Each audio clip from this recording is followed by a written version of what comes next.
Hello, everyone. Today I want to talk about our learnings about generative AI in the workforce and in business. And the title of the podcast is Generative AI is One Massive Global Process of Playing Around, because that's what's going on. So we just finished 5 weeks of interactive discussions with approximately 200 to 300 companies discussing their experiences, their fears, their worries, their uncertainties, their successes, their expectations in generative AI. And the main conclusion I come to, which we will be writing up in a research report, is that people are playing around because the technology is new.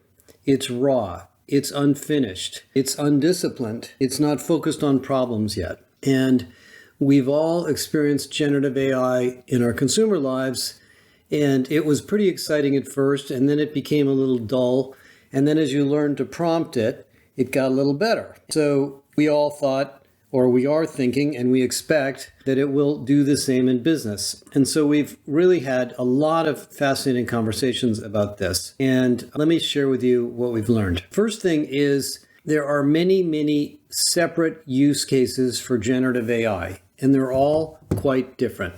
The use of AI to generate videos or images or audio for marketing, for advertising, for creating a course, for your own artwork is one class of applications. And companies in the media industry and the advertising industry are starting to use it for that. There's the use of AI to generate documents, emails, text. That can be used to generate emails to job candidates, to write job descriptions, to write documents, to just do a better job of writing whatever it is you're crafting. Lots and lots of tools for that. There is generative AI for search.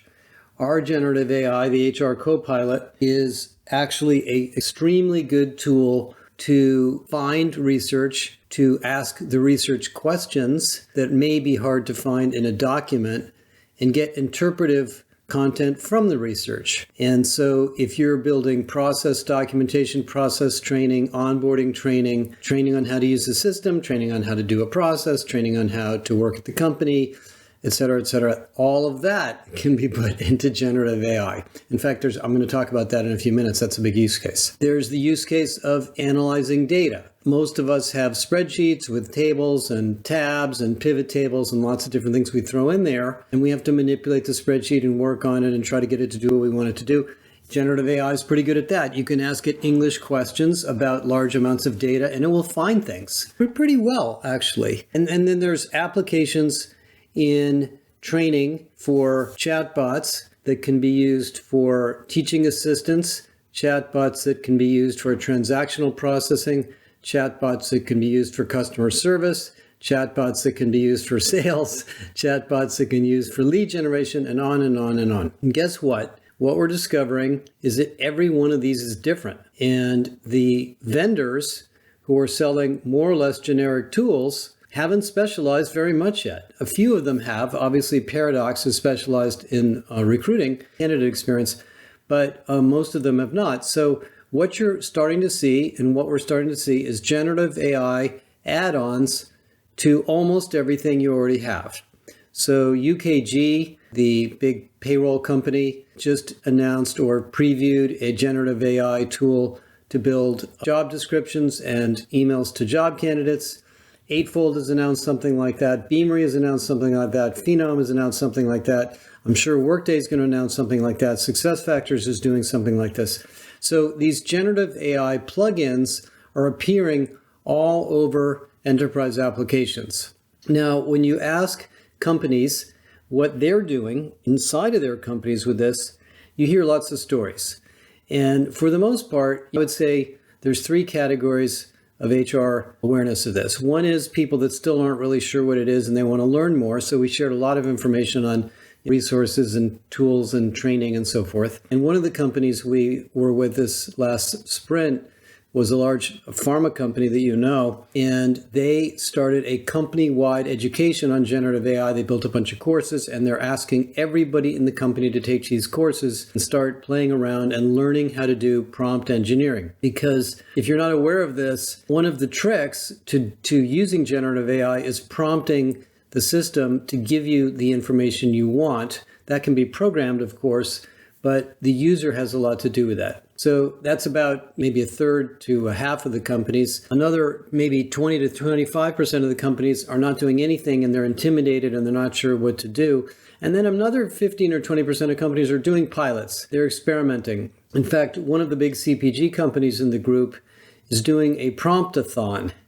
And what they're doing, it's a really good idea. They came up with 22 use cases that they believe generative AI can be used for in HR.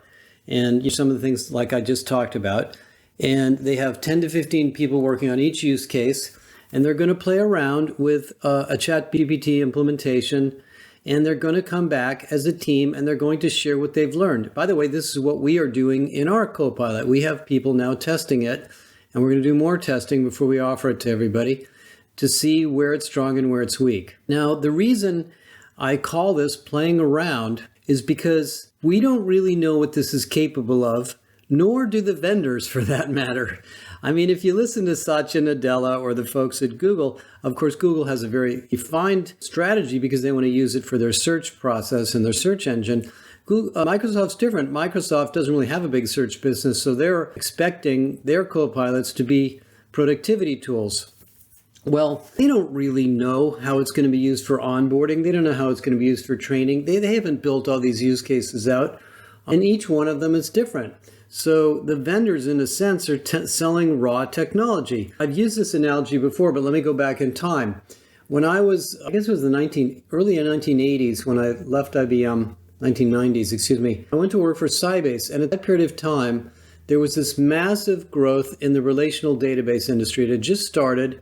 There were 24 RDBMS vendors. They were building products on Unix and on different platforms. Oracle was pretty big, but Oracle was kind of a clunky company at the time. And nobody really knew what these things were going to be used for. It turned out that some of the relational databases were used for transaction processing. The company I worked for, Sybase, was good for that. Some of them were used for data warehousing, Teradata, and Oracle was good for that. Some of them were used for object-oriented applications. That was Ingress. Some of them were used for very high volume transaction processing. That was Tandem and Informix. And so the vendors, within about 2 years, figured out what part of the market, what part of the use cases would be best for them. And then they refined their products to meet those particular areas. Now, 2 decades later, the relational database industry is much, much more mature, and the products do, mostly everything, and they're much more generic, and the number of vendors has shrunk because it is a very complex domain. But the Gen AI is way, way back at the beginning of this, where none of these products are specialized yet. So you're basically buying raw technology that the vendor doesn't know what it's going to do for you yet. And you're going to have to experiment with it. And that is what's going on in these companies. Lots and lots of experimentation.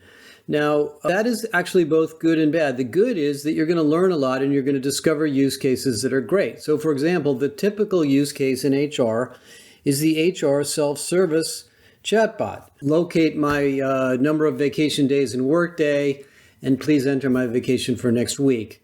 Look up my 401k and send me the balance. Where's my badge? I lost my, card badge. Can somebody send me a new one? Who's the specialist in this area? Well, it starts to blend because it's just like the employee experience platforms. Some of those are transactional applications, some of those are informational applications, and some of those are knowledge-based applications. So you're going to have to experiment yourself and look for vendors that specialize in different areas. And I would be willing to guarantee that in October, when we all go to the HR Tech Conference, the one in Europe and the one in the US, we're going to see a lot of this stuff. And they're going to look great. And the vendors are going to have beautiful demos. But I would be willing to guarantee that 99% of them are very, very early in their product maturity. And they're going to be counting on you to test it and use it in the way that will help them refine the product. Now, just to give you an example of what's going on with us, so I'm going to give you a little peek under the covers here. So we've been working on our Copilot for just a couple of months, not very long. We've put all of our research into it, all of our blogs into it. We haven't put all the JBA stuff into it yet, but that's coming. And we've been asking it questions. And there's some things it's exceptionally good at. I mean, it's really good at answering questions about vendors and asking questions about business practices in HR and looking for case studies and finding maturity models. It's actually really good for asking it, what are the best practices in this? What's the implementation plan for that? What it wasn't very good at yet, and we're fixing it, is asking it questions like, show me a list of all the reports that the Burson company wrote on blah, blah, blah. It doesn't know how to do that because we didn't teach it what a report is. We just gave it this big corpus of knowledge. And so my point is that as an IT department, as an HR department, are going to have to refine these things.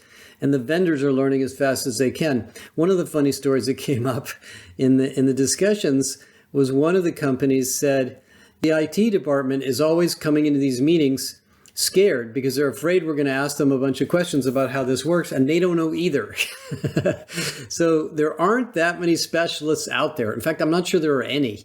Everybody is good at understanding parts of this, but I have yet to find someone who really understands the whole big picture. There will be specialists that'll really get it in different domains. Let me give you another example of a specialized implementation that exemplifies this immaturity of the market. So a couple of months ago, there was an announcement by SuccessFactors that they were partnering with IBM to build a Copilot-like chatbot for SuccessFactors. They're doing a lot of stuff with Microsoft, I know that, and Microsoft uses SuccessFactors, so I would anticipate you're going to see some, really nice implementations of the Microsoft Copilot with SuccessFactors, but they're also doing something with IBM. Well, IBM has rebirthed the Watson brand. It's now called Watson X to kind of give it some new life. And one of the things they've built is a product called Watson Assistant and another one called Watson Orchestrate. The Orchestrate product is a process manager more along the lines of ServiceNow. Other tools like First Up do this. Some of the other employee experience platforms have process management tools. Process management means you can just create a series of steps, not as a programmer, but more as a visual designer, and say, I want you to log in here, do this, log in here, do this, take this data, move it from here to there, and do that. Well, so they have bolted together the Watson Assistant, which is the English language front end, to Watson Orchestrate, and built out a solution that understands all of the business processes in SAP, not just SuccessFactors. Now, I don't think this is out yet, but if you've ever read SAP documentation, it's like getting a PhD in business. I mean, every business process that anybody's ever invented, SAP's tried to automate, and they wrote it all down. They're just sort of amazing engineers. So working with IBM, they're building a series of orchestration products to sit on top of different SAP applications. So let's suppose you're an SAP customer and you go, I would like to file my expense account and send it to my manager. Click, click, click. Chatbot says, enter your expense account here.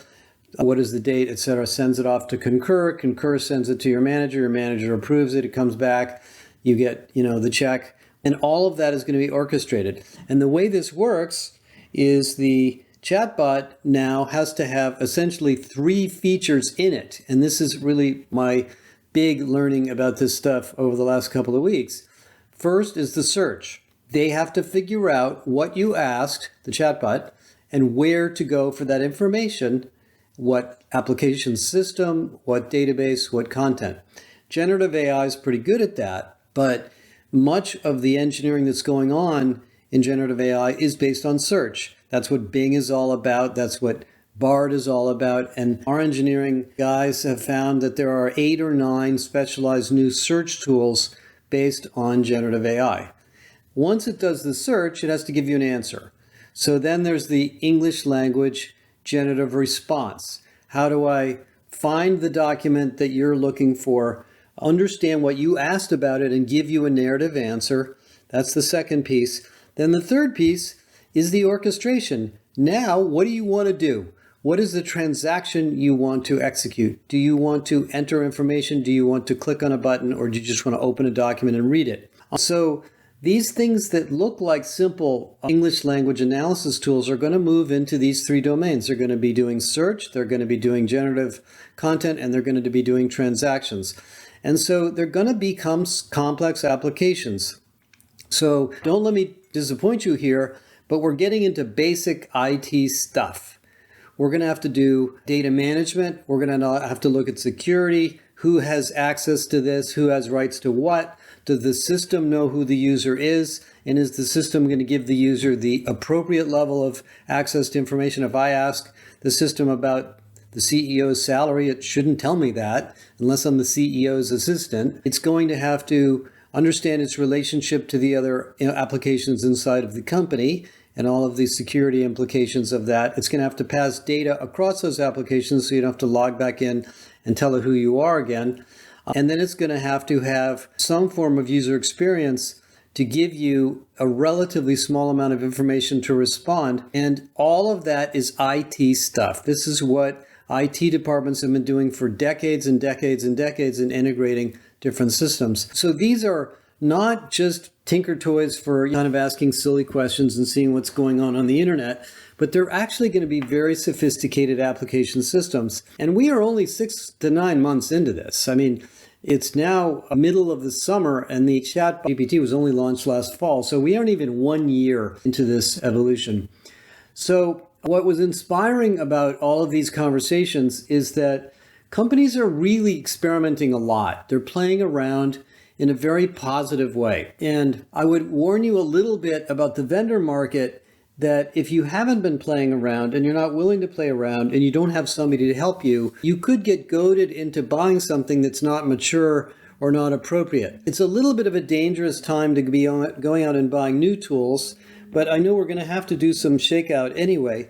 And in any one of these new technology cycles, there are some companies, many companies, that will buy great stuff.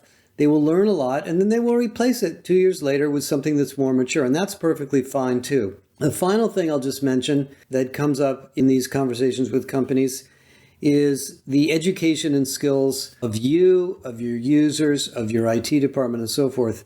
I would encourage you to read our AI research report, Getting Under the Covers of AI. You really have to keep up on this. I mean, I encourage you to read articles, listen to podcasts, pay attention to the vendor market, because it's changing very, very fast.